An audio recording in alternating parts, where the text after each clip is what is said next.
stiže proleće, nema predaha, obratiti će se nama, pa ga pitamo koliko je vozila na terenu i u kom stepenu pripravnosti se nalazite. Mi smo danas i noćas i jutro sad bili u trećoj stepenu pripravnosti.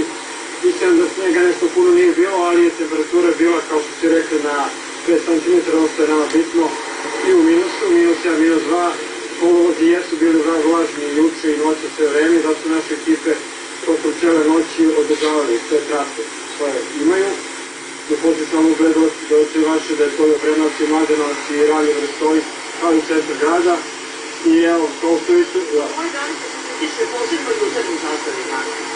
Pa, mi sad svi trebali da oštimo najviše ovde i da najveći prevod, znači pogotovo mi to stalno nazivamo to prvi prioritet. I to jeste očišćeno, to je propadno, imali smo vremena, tako da kažem, pošto nije bio veći snijeg da uđemo u drugog prioriteta, stigli smo, nadam se, prilično je to da naši sugrađani kad izađu sad u ovom trenutku i kreću na